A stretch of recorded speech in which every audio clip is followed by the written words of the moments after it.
Computer के द्वारा क्या किया जाता था, अनुदेशन किया जाता था, कंप्यूटर के द्वारा इंस्ट्रक्शन दिया जाता था और एक ऐसा प्रोग्राम क्रिएट किया जाता था जिससे बच्चा क्या करता था, स्व अध्ययन करता था, स्व लर्निंग करता था, सेल्फ लर्निंग के लिए प्रमोट होता था। ठीक है, और इसमें क्या होता था, बच्चे के सारे साइकोलॉजिकल एस्पेक्ट को ध्यान में रखकर ये प्रोग्राम क्रिएट किया जाता था। जैसे आप लोगों को पता है कि हर एक बच्चे का सीखने का स्तर अलग अलग होता है।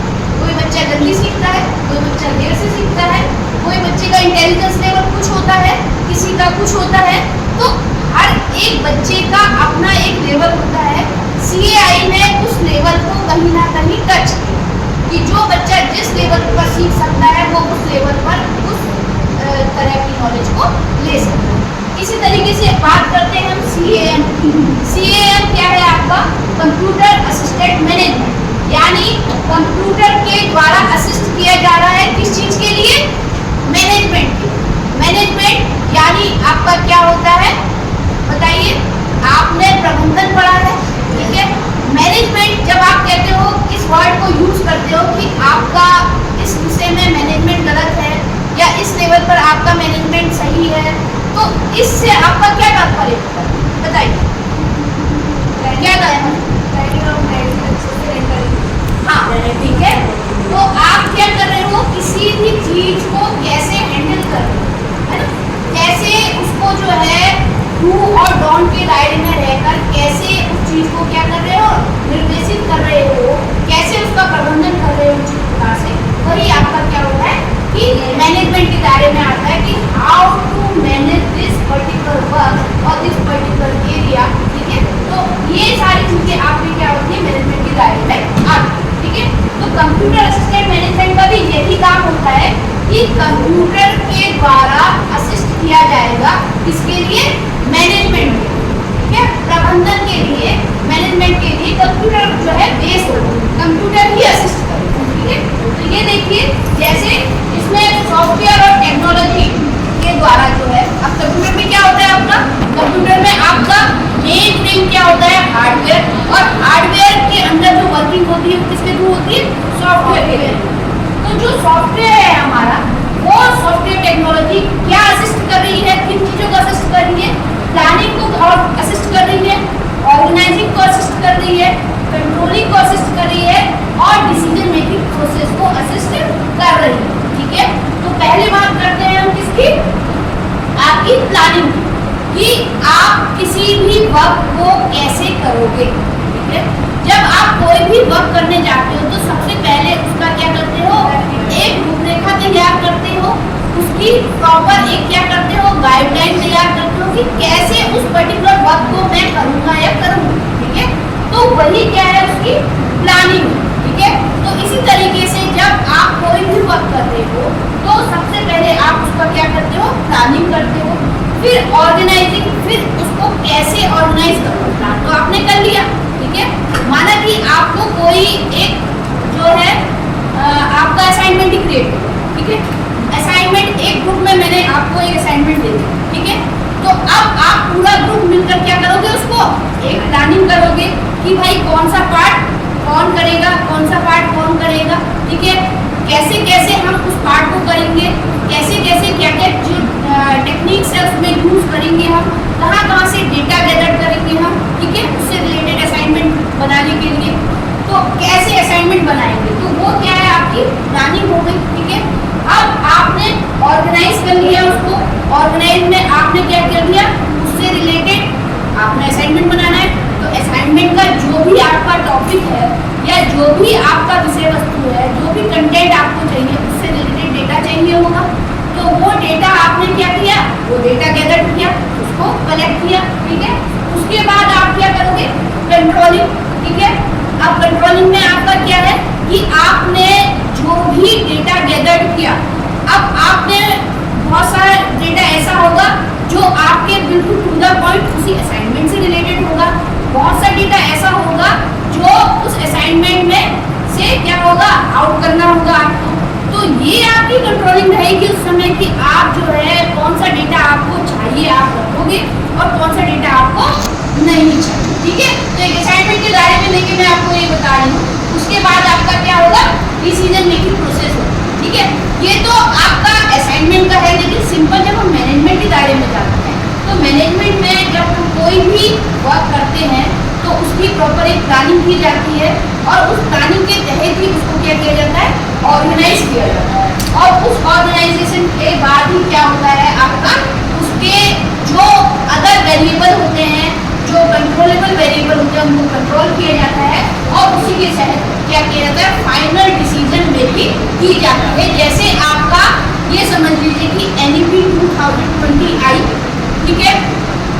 अब कोई एक ऐसी पॉलिसी आनी चाहिए जो करेंट सिचुएशन, करेंट सिनारियो के अकॉर्डिंग, तो ऐसी जब बात सोची गई वो NEP 2020 का तैयार करने की बात रखी गई होगी, ठीक है। तो उसके तहत प्लानिंग की गई होगी कि भाई जो आपकी ये NEP है जो लाई जाएगी उसमें क्या क्या चीज़ें इन्वॉल्व होनी चाहिए, क्या पिछली NEP में चीज़ें थी जिनको हटा दिया जाएगा, क्या चीज़ें ऐसी हैं जिनको ऐड ऑन किया जाएगा। तो ये सारी परिचर्चा हुई होगी ना, ठीक है। तो फिर वो क्या है आपके प्लानिंग के दायरे में आई। फिर उसके बाद ऑर्गेनाइजिंग में अब जब कोई भी पॉलिसी आती है तो उसके लिए क्या किया जाता है, डिफरेंट डेटा को गैदर किया जाता है। डिफरेंट जैसे आपके जितने भी शिक्षाविद हैं उनसे क्या किया गया होगा, उनसे राय ली गई होगी, उनको क्या किया गया होगा, एक क्वेश्चनायर भेजा गया होगा कि आप क्या चाहते हैं कि इनमें कौन सी चीज़ें रखी जानी चाहिए और कौन सी चीज़ें हटाई जानी चाहिए, कौन सी चीज़ें और ऐड ऑन की जानी चाहिए, वो भी आप नीचे लिख के दीजिए। तो इस तरीके से एक डेटा गैदर किया गया होगा। उसके बाद क्या किया होगा कि जब माना कि 10 लोगों की राय ऐसी है, हमने जो है 20 लोगों को अपने शिक्षाविदों को भेजा, 10 लोगों की राय ऐसी है कि वो ये कह रहे हैं कि इस पॉलिसी में ये पर्टिकुलर पॉइंट होना चाहिए, ठीक है। और 10 लोग ऐसे कह रहे हैं कि ये पर्टिकुलर पॉइंट नहीं होना चाहिए। तो क्या हो गई सिचुएशन, टाई हो गई ना, ठीक है। तो उससे रिलेटेड सिचुएशन में जब ऐसी सिचुएशन बन गई तो अब इस पॉइंट को रखा जाना चाहिए या नहीं रखा जाना चाहिए, इसके लिए एक्स्ट्रा मत जुटाए जाएंगे, ठीक है। और लोगों को क्या, और शिक्षाविदों को की राय ली जाएगी। और अगर माना कि उसमें से 15 लोग ऐसे बोल देते हैं, सिचुएशन ये बैठती है कि ये पॉइंट होना चाहिए और 5 लोग ये बोलते हैं कि ये नहीं होना चाहिए, तो फिर क्या होगा कि जो वो पॉइंट है उसको सर्वमत से रख लिया जाएगा, क्योंकि भाई 3 लोग बोल रहे हैं और 5 लोग उसको क्या कर रहे हैं, डिनाई कर रहे हैं, ठीक है। तो इस तरीके से क्या की जाती है, कंट्रोलिंग की जाती है और उसके बाद फाइनल NEP आपके सामने बनकर तैयार होकर दिखी होगी, ठीक है। फाइनल डिसीजन मेकिंग ली गई और उसके तहत ही क्या किया गया, NEP पर वर्क किया गया, ठीक है। तो इसी तरीके से CAM भी क्या करता है कि कंप्यूटर के द्वारा जो हमें असिस्ट किया जा रहा है मैनेजमेंट के लिए, ठीक है, मैनेजमेंट प्रोसेस के लिए, वो हमारा क्या करता है, CAM का काम होता है, जिसमें मेनली प्लानिंग होती है, ऑर्गेनाइजिंग होती है, कंट्रोलिंग होती है और डिसीजन मेकिंग होती है, जो एक मैनेजमेंट के मुख्य क्या होते हैं, फंक्शन होते हैं, कार्य, ठीक है। इतना समझ में आया, आया या नहीं आया?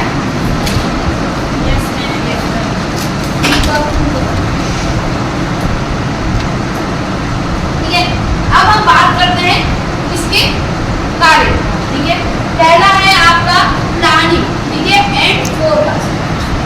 प्लानिंग मैंने आपको समझा दिया कि आप जिस भी चीज का मैनेजमेंट कर रहे हैं, ठीक है, उसके लिए आप प्रॉपर प्लानिंग बनाएं। आप कोई भी वर्क कर रहे हैं तो उसके लिए आप प्रॉपर प्लानिंग नहीं बनाते हैं, उसके सभी तथ्यों को ध्यान में, अब प्लानिंग कैसे बनाई जाती है, उसके सभी एस्पेक्ट को ध्यान में रखकर, ठीक है, उससे रिलेटेड सबसे पहले क्या किया जाता है, उसका ऑब्जेक्टिव फ्रेम किया जाता है ना। आप कोई भी कार्य निर्दिष्ट करते हो तो वो कार्य के होने की संभावना या प्रोबेबिलिटी क्या होती है, हो भी सकता है, नहीं भी हो सकता है, लेकिन आप किसी भी कार्य को करने से पहले उसके कुछ उद्देश्य बना देते हैं, कुछ ऑब्जेक्टिव फ्रेम कर देते हैं, तो वो कार्य के होने की प्रबल संभावना होती है, ठीक है। क्योंकि आप फिर क्या करते हो, जब आप काम करते हो तो उन्हीं ऑब्जेक्टिव पे काम करते हो ना, आपका एक वे डिसाइड हो गया तो आप उन्हीं ऑब्जेक्टिव पे काम कर रहे हो। आपने देखा मेरा पहला ऑब्जेक्टिव फुलफिल हो गया, दूसरा फुलफिल हो गया, तीसरा फुलफिल हो गया, आप उन्हीं ऑब्जेक्टिव पे काम करोगे, ठीक है। तो ये आपका क्या है, आपका कि प्लानिंग के तहत आता है, ठीक है। फोरकास्टिंग में आप देखते हो कि अब आप कोई भी, जैसे आपने देखा मार्केट में आप कोई प्रोडक्ट ही लॉन्च कर रहे हो, है ना। माना कि आपका कोई नया प्रोडक्ट मार्केट में लॉन्च करने वाले हो, कोई कंपनी है वो नया प्रोडक्ट लॉन्च करने वाली है, उसने क्या किया, प्रॉपर प्लानिंग कर ली, ठीक है, आपने कुछ ऑब्जेक्टिव फ्रेम कर लिए, उसके बाद वो मार्केट में लॉन्च करने से पहले ये देखेगा कि मार्केट की सिचुएशन क्या है, देखेगा कि नहीं देखेगा।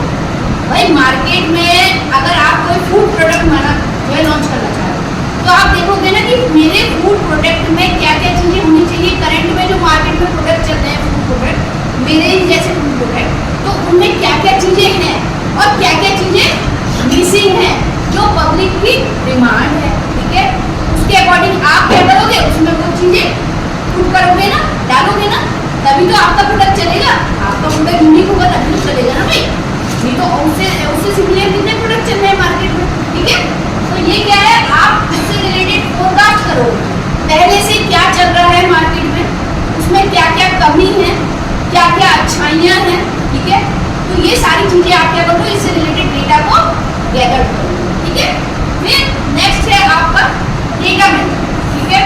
अब आपने डेटा गैदर कर लिया, माना कि मैं क्या चल रहा है मार्केट में, उसमें क्या क्या कमी है, क्या क्या अच्छाइयाँ हैं, ठीक है। तो ये सारी चीज़ें आप क्या करोगे, इससे रिलेटेड डेटा को गैदर करोगे, ठीक है। फिर नेक्स्ट है आपका डेटा मेथड, ठीक है। अब आपने डेटा गैदर कर लिया, माना कि मैं एक चिप्स का जो है लॉन्च करना चाह रही हूँ मार्केट में, ठीक है। ऑलरेडी बहुत सारे जो है इस तरीके के फूड प्रोडक्ट चल रहे हैं। अब मैंने मार्केट में एक सर्वे किया और उस सर्वे में ये पता किया जो करंट इस तरीके के फूड प्रोडक्ट चल रहे हैं चिप्स से रिलेटेड, उसमें क्या है कि बच्चों को ये चीज़ की मिसिंग है, पर्टिकुलर माना कि कोई चीज़ जो है वो मिसिंग है, ठीक है। तो आप या जो है इस प्रोडक्ट जो ऑलरेडी प्रोडक्ट रन कर रहे हैं उनमें ये चीज़ें, ठीक है। तो आप नयापन क्या ला सकते हो उसमें, जिससे आपका प्रोडक्ट जो क्या हो ज़्यादा चले, एक अलग पहचान बनाए, ठीक है। तो उससे रिलेटेड आपने डेटा पहले डेटा गैदर किया कि भाई ये चीज़ मिसिंग है, ठीक है, और ये चीज़ है प्रोडक्ट में। फिर आपने उससे रिलेटेड क्या किया, उस डेटा को मैनेज किया कि मतलब अब मुझे क्या क्या चीज़ें रिक्वायर्ड है जिससे मेरा प्रोडक्ट क्या हो पब्लिक डिमांड में आए, समझ रहे हो। तो मैंने क्या किया कि उससे रिलेटेड जो चीज़ें हैं उसको उस प्रोडक्ट में डाल दिया, ठीक है। तो ये मेरा क्या हो गया, मैनेजमेंट हो गया, ठीक है। अब उसके बाद कम्युनिकेशन और कोऑर्डिनेशन, ठीक है। अब कम्युनिकेशन एक इम्पॉर्टेंट एस्पेक्ट होता है, विदाउट प्रॉपर कम्युनिकेशन हम किसी भी चीज़ को सक्सेस तक नहीं पहुंचा सकते। अगर हमारा कम्युनिकेशन फॉल्टी है तो हमारा जो सक्सेस है उसका एरिया क्या होता है, कम हो जाता है या ना के बराबर होता है, ठीक है। तो आपने देखा होगा कि आप जैसे हम प्रोडक्ट की बात लेके चल रहे थे, तो अगर हम मार्केटिंग के एरिया पे लेके चलते हैं तो आप देखो कि प्रॉपर कम्युनिकेशन यानी आप उसको क्या कर रहे हो, प्रॉपर पब्लिसिटी के मॉड्यूल पे ले जा रहे हो, ठीक है। आपने पहले उसको क्या किया कि उसको एज अ टेस्ट मार्केट में सर्वे के तौर पे भेजा। आप देखते हो ना कि वो आते हैं ना सैंपल पीस आते हैं, तो सैंपल पीस क्या होते हैं, रिव्यू लेने के लिए होते हैं ना कि भाई ये प्रोडक्ट क्या है, इसमें कैसा लगा, इसमें क्या कमी है, ठीक है, क्या और होना चाहिए। तो वो एज अ रिव्यू क्या करते हैं मार्केट में सर्कुलेट करते हैं ना। तो क्या है आपका कम्युनिकेशन आपका क्या होना चाहिए, हेल्दी होना चाहिए।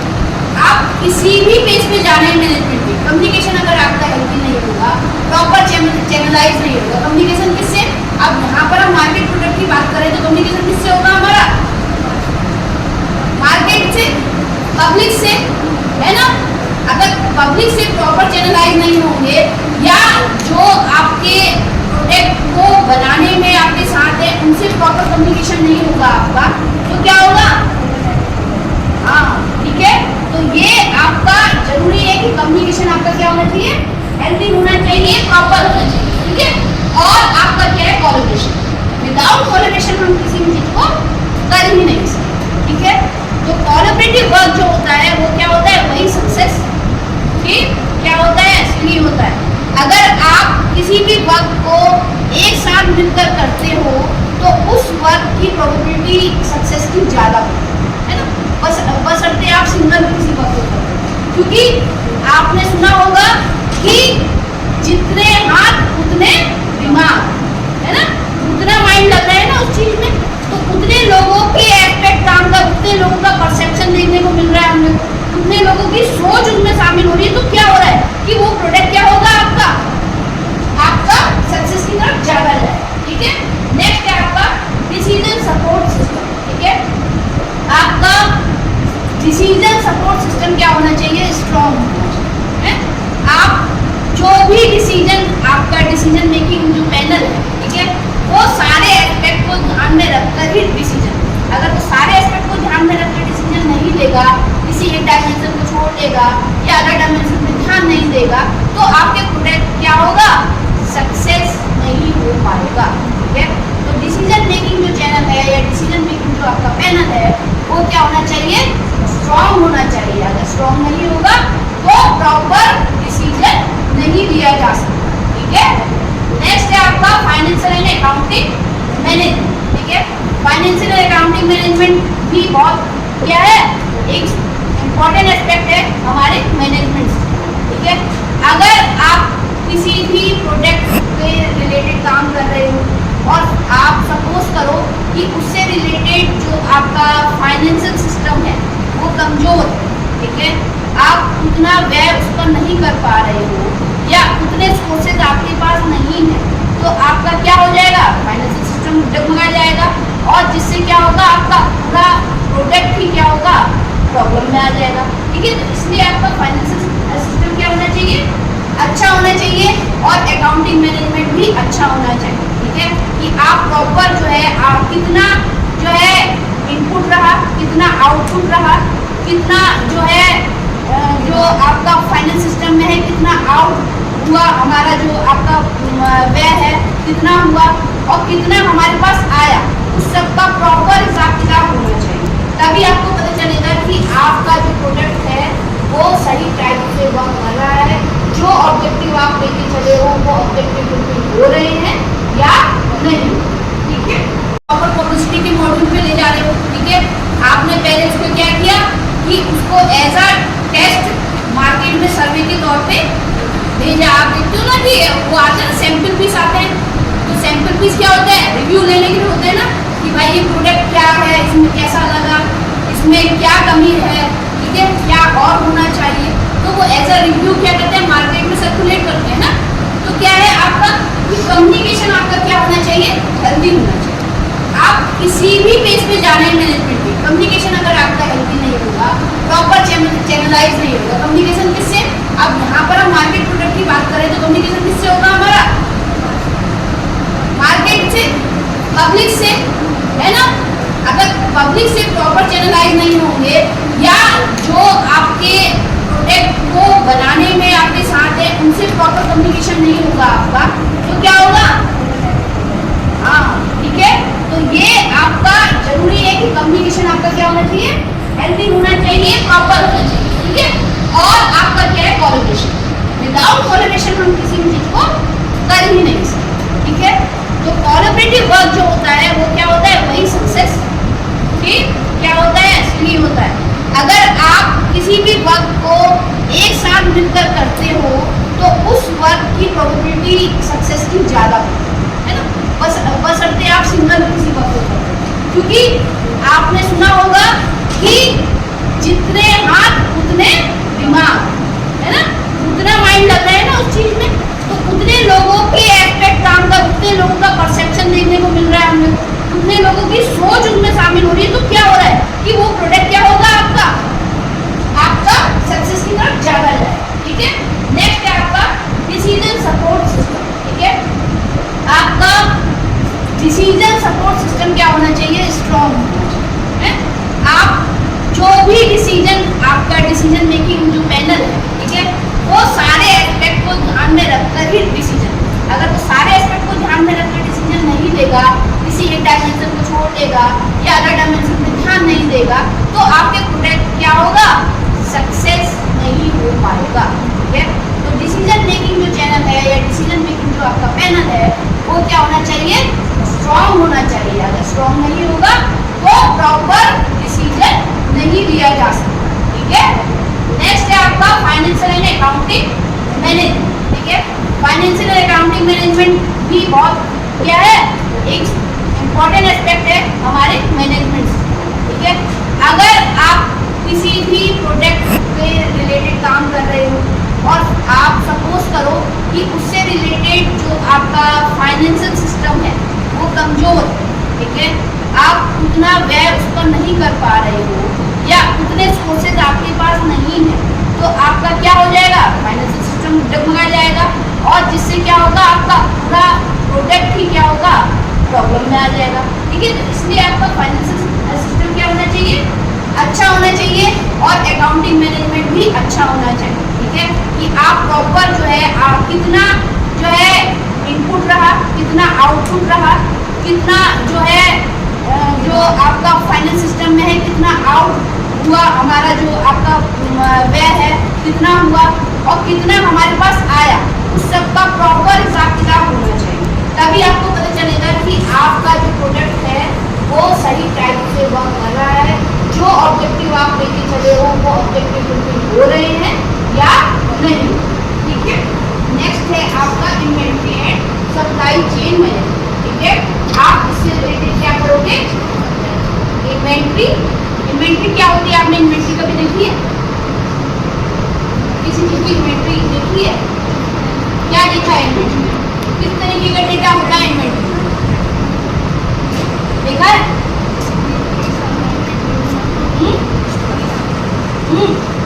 बताओ बेटा, इन्वेंट्री में किस तरीके का डेटा होता है,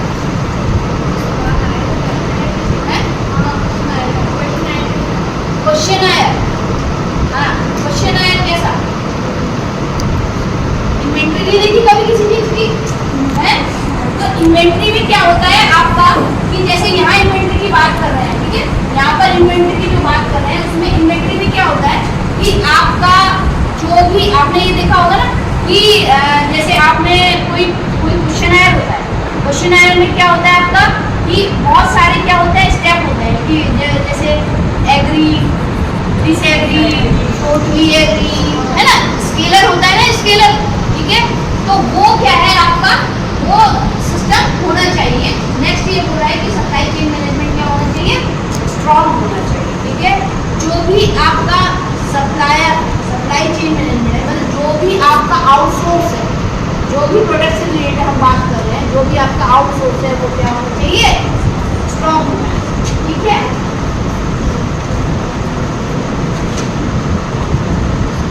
नेक्स्ट एंड लास्ट क्या है आपका ह्यूमन रिसोर्स मैनेजमेंट। अब जब तक आपके जो वर्किंग क्राइटेरिया में लोग आते हैं वो आपके सही नहीं होंगे, प्रॉपर नहीं होंगे, प्रॉपर आपके जो ऑब्जेक्टिव लेकर आप चले हो उसको फॉलो करने वाले नहीं होंगे, या उनके बीच में कोलैबोरेशन नहीं होगा, या वो वर्किंग एरिया से के जानकार नहीं होंगे, तो आपका क्या होगा, वो पर्टिकुलर जो प्रोडक्ट है वो क्या होगा, प्रॉपर वे में नहीं आएगा, वो फेल होगा, ठीक है।